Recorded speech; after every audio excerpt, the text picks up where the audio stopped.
Hey, what's up? It's Mike Carroll from Intelligent Conversations. Let me ask you a question. How many basketball coaches coach their team simply by watching the scoreboard? Wouldn't that be crazy? If they couldn't see what's happening on the floor, if they couldn't watch the movement without the ball, the extra pass, the hands up on defense, the hustle, all the little things that add up to the ultimate goal of a basketball team, which is to score a basket.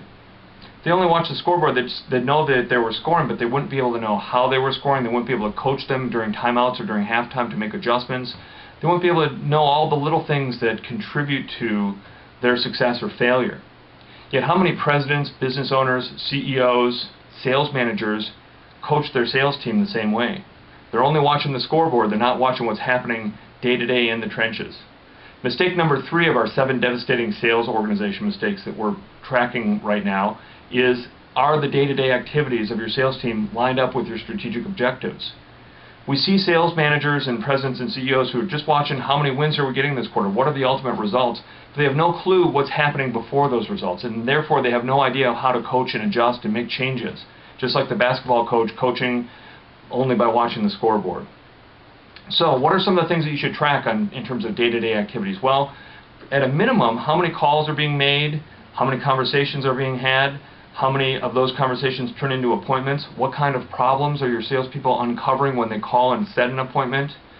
Those are some of the day-to-day things that you can start to look at, monitor, and start to have predictive value in terms of understanding, hey, if we need this many sales, here's how many calls we need to make, and here's how many appointments we need set.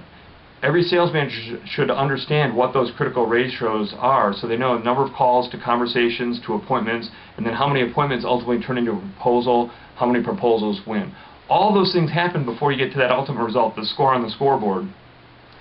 So many times we see salespeople whose activities aren't lined up with the strategic objectives of the company. For example, you may have a complicated B2B sale, and you need your salespeople to call presidents, CEOs, C-level executives.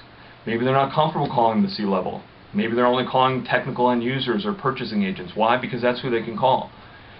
As the business owner, as the president, as the CEO, even as a sales manager, it's your responsibility to make sure that your sales team's day-to-day activities are supporting your strategic objectives. What are you doing? Are you watching just the scoreboard? Or are you watching the day-to-day things happening in the trenches to make sure that their activities, behaviors, and day-to-day activities are going to drive the ultimate result and hit your sales goals? This is Mike Carroll with Intelligent Conversations. Thank you very much.